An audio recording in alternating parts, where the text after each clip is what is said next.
قُلْنَا اهْبِطُوا مِنْهَا جَمِيعًا فَإِمَّا يَأْتِيَنَّكُم مِّنِّي هُدًى فَمَن تَبِعَ هُدَايَ فَلَا خَوْفٌ عَلَيْهِمْ وَلَا هُمْ يَحْزَنُونَ وَالَّذِينَ كَفَرُوا وَكَذَّبُوا بِآيَاتِنَا أُولَئِكَ أَصْحَابُ النَّارِ هُمْ فِيهَا خَالِدُونَ صدق اللہ مولانا العظیم۔ حضرت آدم علیہ السلام نے اللہ تعالیٰ سے کلمات سیکھے۔ وہ کلمات کیا تھے؟ ربنا ظلمنا انفسنا وَإِن لَّمْ تَغْفِرْ لَنَا وَتَرْحَمْنَا لَنَكُونَنَّ مِنَ الْخَاسِرِينَ۔ یہ دونوں نے پڑھے، آدم علیہ السلام نے، اما حوا نے۔ حضرت قرآن میں قالا، دونوں نے کہا ربنا ظلمنا انفسنا۔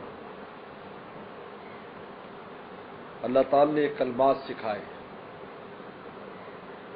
بعض آثار سے معلوم ہوتا ہے کہ 300 سال تک روتے رہے حضرت آدم سے، 300 سال، پھر یہ کلمات تلقین ہوئے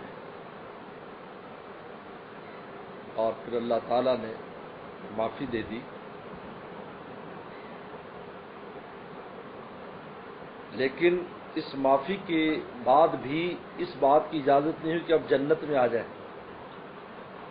معافی تو ہو گئی لیکن دخول جنت اس کے لیے پھر اب شرط لگ گئی کہ ہدایت پر عمل کرو اور موت کے مرحلے سے گزر کر پھر آخرت میں جا کر جنت میں داخل ہو گئے، کیونکہ مقصد ہی خلافت کا زمین پر بھیجنا تھا کہ زمین پر اتر کر جاؤ اور وہاں پر پھر نیابت اور خلافت کرو۔ لیکن تربیت کے لیے کچھ دن کے لیے جنت میں رکھا گیا تاکہ جنت کی آبادی دیکھ کر اس طرح زمین کو آباد کرے۔ یہ زمین پر جو آبادی کے نقشے ہیں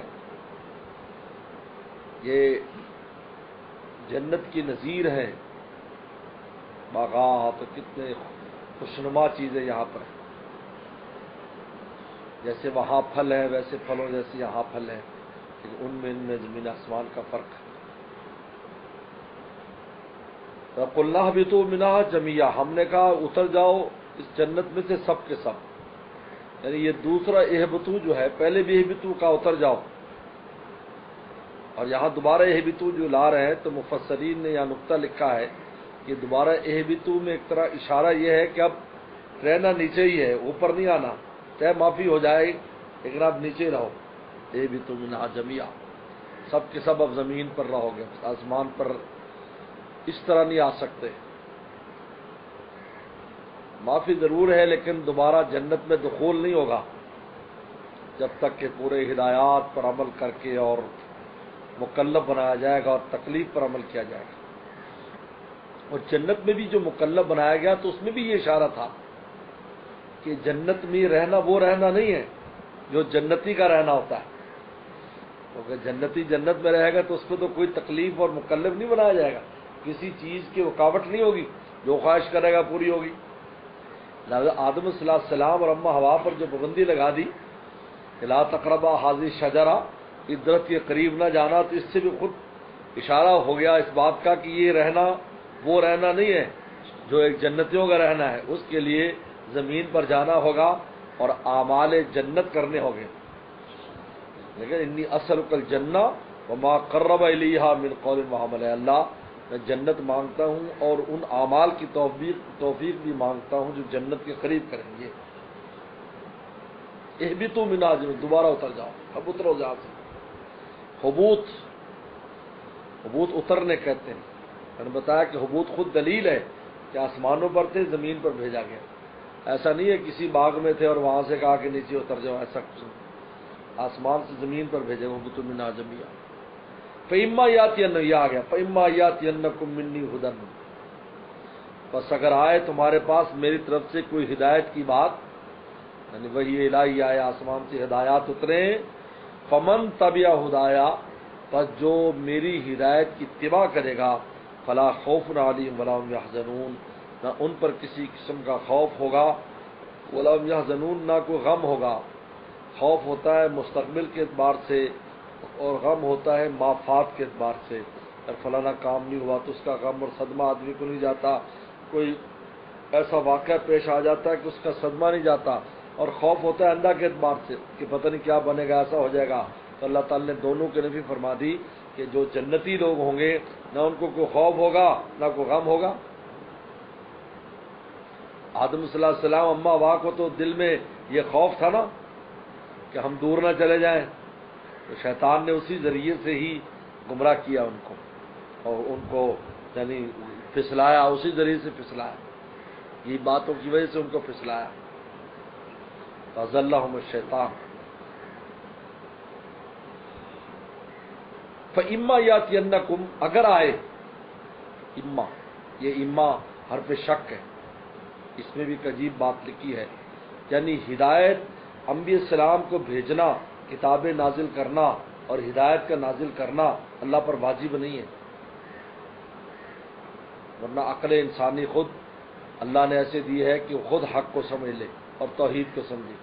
امام اعظم حنیفہ رحمۃ اللہ علیہ فرماتے ہیں کہ جس انسان کو عقل دے دی، بالغ ہو گیا، اب اگر اس کو کوئی بات نہ بھی پہنچے تو تب بھی توحید پر قائم رہنا اس پر فرض ہے۔ تو عقل سے سوچے کہ بنانے والی کوئی ذات ایک ہے، اللہ نے عقل میں صلاحیت رکھی ہے، اگر وہ غور و خوض کرے تو سمجھ جائے گا۔ لہٰذا پھر بھی اگر نہ بھی ہدایت کی باتیں آتی، انبیاء السلام نہ آتے، تو توحید پر رہنا ہر انسان پر فرض تھا عقل کی وجہ سے۔ امام حنیفہ رحمۃ اللہ علیہ کا یہ قول ہے، وہ فرماتے ہیں لہذا فإما، بس اگر آئے، اللہ نے فرمایا کیونکہ اگر آئے یعنی کوئی یقینی بھیجنا کو ہم پر واجب نہیں ہے، لیکن پھر بھی ان کا احسان ہے ایک ایک چیز کھول کھول کے انسانوں کو بتا دیں، ہدایت کے راستے کی کوئی چیز نہیں جو واضح نہ کر دیں۔ والذین کفروا، اور جو انکار کریں گے، کفر کریں گے اس کا، ہدایت کا، وکذبوا بآیاتنا، اور ہماری آیات کو جھٹلائیں گے، اولئک اصحاب النار، وہ جہنمی ہیں، ہم فیہا خالدون، ہمیشہ جہنم میں رہیں گے۔ تو ان کا انجام بھی بتا، تو انجام خیر اور بد کا انجام بتا دیے یہاں سے اللہ تعالیٰ نے۔ بسم اللہ الرحمن الرحیم، یا بنی اسرائیل اذکروا نعمتی التی انعمت علیکم واوفوا بعہدی اوف بعہدکم وإیای فارہبون وآمنوا بما انزلت مصدقا لما معکم ولا تكونوا أول كافر به ولا تشتروا بآياتي ثمنا قليلا وإياي فاتقون ولا تلبسوا الحق بالباطل وتكتموا الحق وأنتم تعلمون۔ صدق اللہ مولانا العظیم۔ اب اللہ تعالیٰ نے پہلے تو ایک عمومی احسان انسانوں پر بیان کیا کہ تمہیں خلیفہ بنایا، انی جاعل فی الارض خلیفہ، اور عمومی اپنے انعامات کا ذکر کیا۔ اب ایک خاص گروہ کو مخاطب کر کے ان کے خصوصی انعام کا ذکر کرتے ہیں، کیونکہ جب انسان کسی پر کو خاص کسی کے انعام اور الطاف ہوں، اس کو خاص چیز کو ذکر کیا جائے تو اس کا نفس اس احسان کی طرف متوجہ ہو جاتا ہے، ورنہ عمومی تو سمجھتے بھی سب ہے تو چلو بھائی مجھ پر بھی احسان ہے، سب پر احسان ہے، لیکن جب خصوصی ہو بھی تم پر یہ کیا یہ کیا یہ کیا تو اس کا نفس شرمندگی محسوس کرتا ہے محسن کی مخالفت کی۔ اس لیے اللہ تعالیٰ نے یہاں ایک خاص گروہ یہود بے بہبود کا ذکر کیا ہے، کیونکہ مدینہ شریف میں پیغمبر السلام نے کہا ہے تو مدینہ شریف کا جو سب سے اہم طبقہ، پڑھا لکھا طبقہ، اہل کتاب،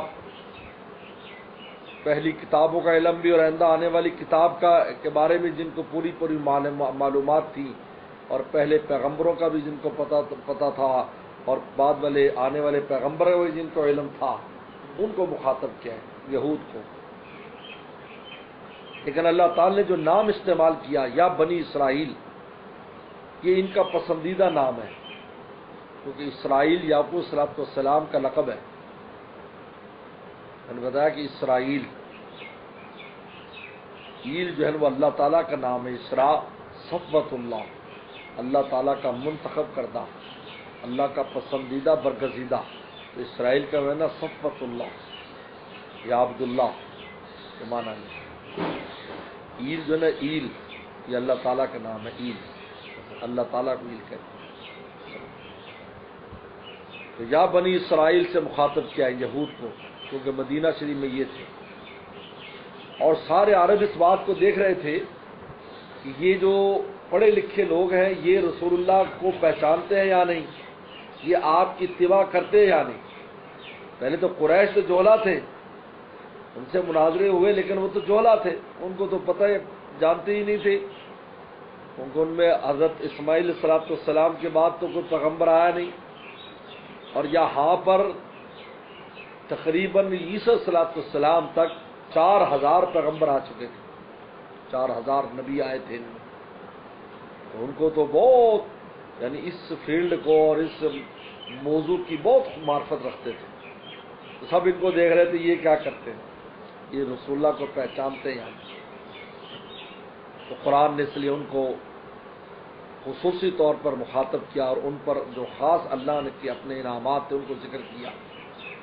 پہلے اجمال کا ذکر ہے، پھر تفصیل ہے. یا بنی اسرائیل، اے بنی اسرائیل، اے اسرائیل کی اولاد، اسرائیل کے بیٹو یعنی یعقوب السلام کے بیٹو.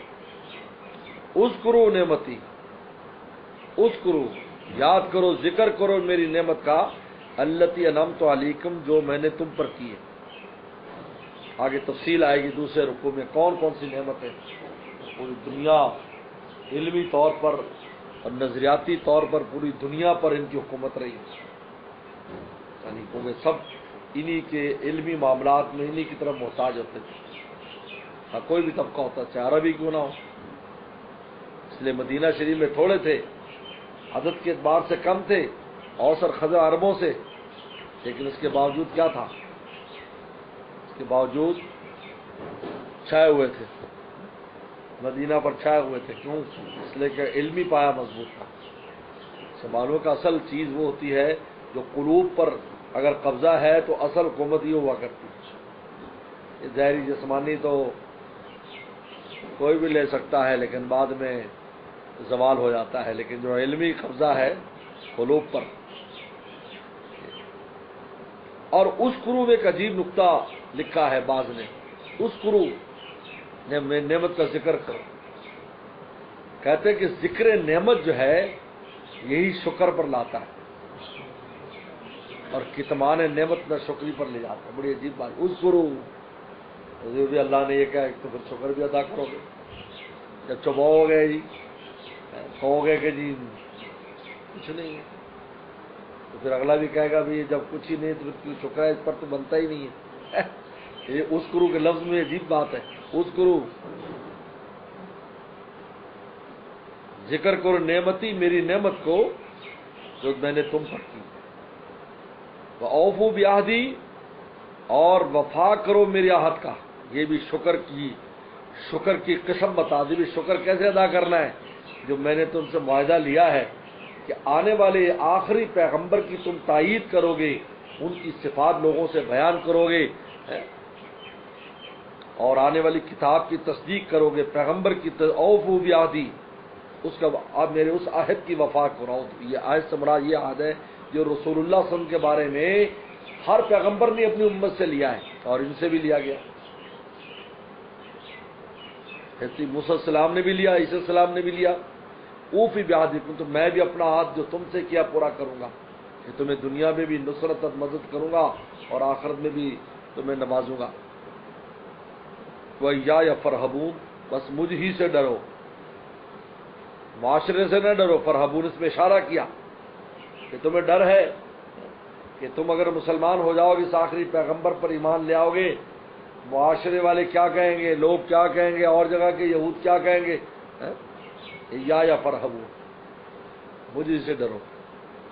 رہب وہ ہوتا ہے جس میں خوف بھی ہوتا ہے اور حذر بھی ہوتا ہے. حذر محتاط انداز میں ڈرنا. وآمنوا ایمان لاؤ. اب یہاں سے اللہ نے بتایا کہ کیا کرنا ہے. ایمان لاؤ بما انزلت اس کتاب پر جو میں نے نازل کی، یعنی قرآن پر، مصدقا لما معکم، جو تصدیق کرتا ہے اس کتاب کی جو تمہارے پاس ہے، تورات کی یہ کتاب تصدیق کرتا ہے۔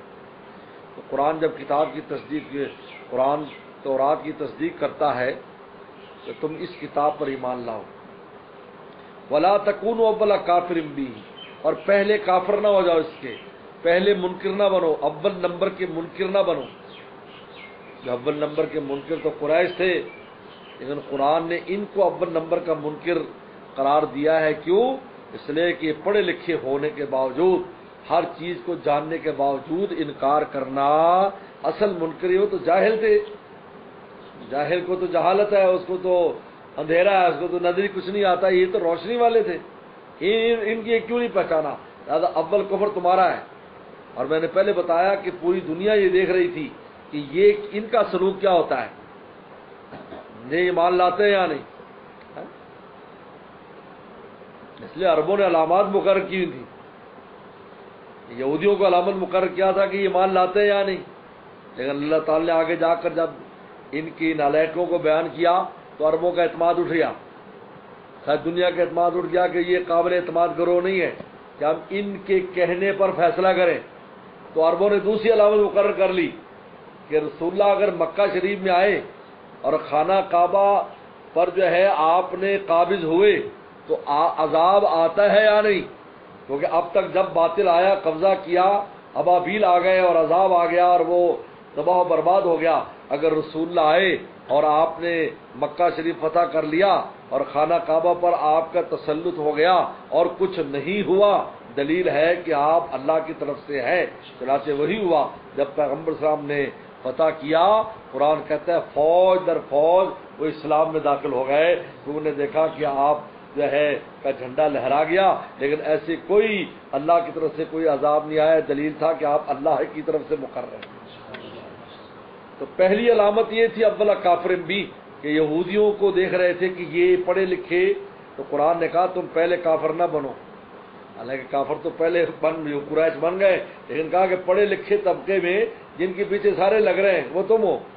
ولا تکونوا اول کافر بھی ولا تشتروا بآیاتی ثمنا قلیلا، اور نہ خریدو میری آیات کے بدلے میں ثمنا قلیلا، میری آیات جو تورات انجیل میں تمہارے پاس ہیں، جس میں ساری علامات پیغمبر صلی اللہ علیہ وسلم کی موجود ہیں، ان کے بدلے میں ثمن قلیل نہ خریدو۔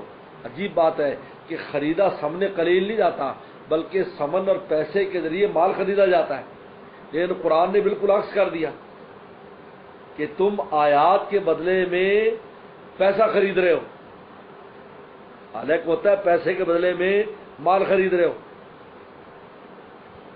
تو اگر آیات کو پیسہ بنائیں تو آگے متان قلیلہ ہونا چاہیے کہ تھوڑا سا پیسہ مال، یعنی کوئی متاع خریدا ہے تم نے، لیکن قرآن نے لفظ ثمن سے تعبیر کیا ہے۔ اس میں عجیب اشارہ ہے اس بات کا کہ ثمن جو ہوتا ہے نا، جو پیسہ انسان دیتا ہے، یہ مقصود نہیں ہوتا، بلکہ پیسے سے مقصود وہ سامان ہوتا ہے جو آپ لیں گے۔ آپ موٹر سائیکل خرید رہے ہیں، موٹر سائیکل مقصود ہے، آپ پیسے دیں گے اس کو، آپ پرواہ نہیں کریں گے، وہ بھی پرواہ نہیں کریں گے نوٹ پرانا ہے نیا ہے اور وہ پلیت ہے پاک ہے کچھ نہیں، لیکن موٹر سائیکل کو آپ اچھی طرح دیکھیں گے، یہ صحیح ہے، کوئی رنگ رنگ اڑا تو نہیں ہے، اسٹار صحیح ہوتا ہے، اس کو ہزار چیزیں دیکھیں گے، لیکن پیسے دیتے ہوئے بس عادت پورا ہو گیا، بس ٹھیک ہے، وہاں اب یہ خیال نہیں کریں گے کہ نیا، ہاں نقلی اصلی کا خیال تو کریں گے، لیکن یہ خیال نہیں کریں گے کہ اس کے اندر جودت ہے، اعلیٰ ہے، یہ ہے وہ ہے۔ تو ثمن جو ہوتا ہے وہ مقصود نہیں ہوتا، غیر مقصود ہوتا ہے۔ تو قرآن نے اشارہ کیا ہے کہ جن چیزوں کی وجہ سے تم اللہ رسول کے منکر ہو رہے ہو وہ تو مقصود بھی نہیں ہیں، پھر تم اس کے بدلے میں اللہ رسول کو چھوڑ رہے ہو، ثمنا قلیلا، یعنی غیر مقصود کی وجہ سے۔ چلو کوئی مقصود کام ہوتا اور تم چھوڑتے تو ایک بات تھی کہ بھائی تم نے وہاں بھی کوئی یہ بھی قیمتی چیز تھی، یہ بھی چلو ایک قیمتی لے لی دوسری قیمتی چھوڑ دی، لیکن تم نے ثمنا قلیلا، وہ ثمن جو مقصود نہیں ہوتا کسی بھی بیع میں اور خرید و فروخت میں، تم اس کو مقصود بنا کر دی آیاتی، میری آیات کو بیچ ڈالا تم، اور بدلے میں وہ چیز لی جس کی کوئی حیثیت نہیں، یعنی شہرت اور یہ اور وہ جو فنا ہونے والی چیزیں، ان چیزوں کو لے لیا۔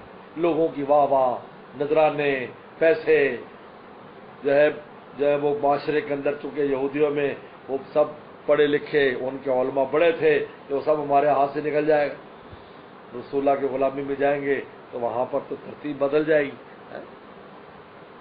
یہ یعنی اس سے بڑی ایک عجیب بات ہے کہ آدم السلام کس سے بعد ان کو ذکر کیا کہ آدم السلام جو قال پر جو ابلیس آیا اس کو بھی حسد اور کبر نے برباد کیا، اور ان کو بھی حسد اور کبر نے برباد کیا، یہودیوں کو. بالکل شیطان کے پورے نائبین ہیں.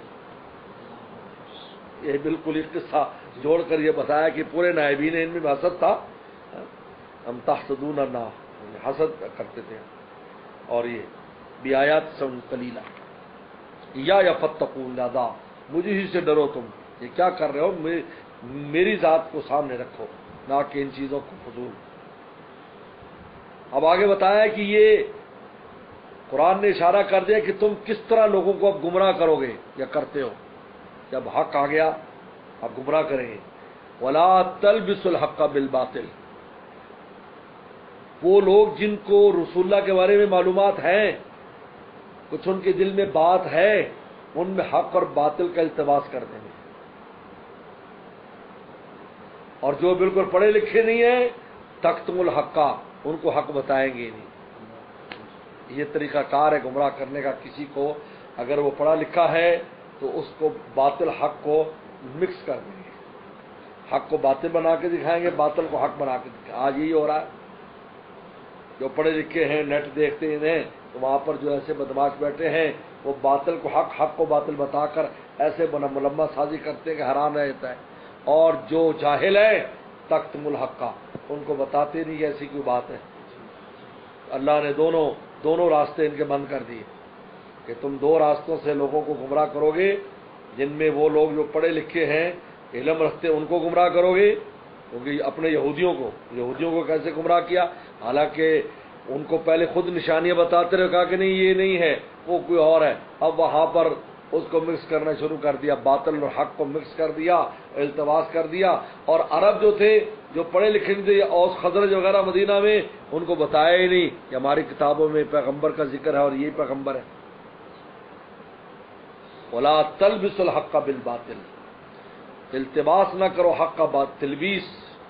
تلبیس ابلیس کو بھی ابلیس اس لیے کہتے ہیں کہ باطل کو حق اور حق کو باطل دکھاتا ہے. تکتم الحق، اور حق کو تم چھپاؤ. یہ ان لوگوں کے لیے جن کو معلومات نہیں ہے، ان کا ہے کہ اس کو بتاؤ ہی نہیں. وَأَنْتُمْ تَعْلَمُونَ، اور تمہیں پتہ ہے تو تم کیا کر رہے ہو، تمہیں سارے معلومات ہیں، پھر تم یہ جان بوجھ کر کرتے ہو. یہ تو یہ اللہ تعالی نے اجمالی انعامات کا ذکر کیا، اور ان کی وہ جو بیماری تھی ان بیماریوں کا بھی بیچ میں ذکر کر دیا. یہ کون سی چیزیں ہیں جو ہماری اس پیغمبر کی تائید اور ہمارے اس پیغمبر کے حق اعلان کے لیے رکاوٹ بنے گی، اللہ نے ان کو ذکر کر دیا. اور پھر بھی اللہ نے حکم دیا اقیموا الصلاۃ، پھر بھی آگے اللہ تعالی نے پھر حکم دیا حق پر ہدایت کروانے کا. یہ اسلوب قرآن ہے عجیب.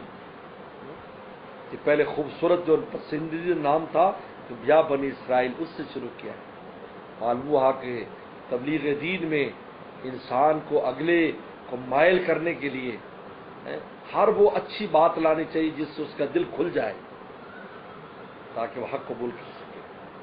یا بنی اسرائیل لے کر آئے اور اللہ نے سب ذکر بھی کر دیا، ان کا ایسا نہ کرو، ایسا نہ کرو، ایسا نہ کرو. حالانکہ کر رہے تھے، یہ نہیں کہا تم کرتے ہو، کہا کہ ایسا نہ کرو، ایسا نہ کرو، ایسا نہ کرو. اس میں سارا اشارہ بھی کر دیا اور ان کی بیماری بھی بیان کر دی، لیکن یہ نہیں کہا تم کر رہے ہو، نہ کرو، ایسا نہ کرو. صدق اللہ مولانا العظیم.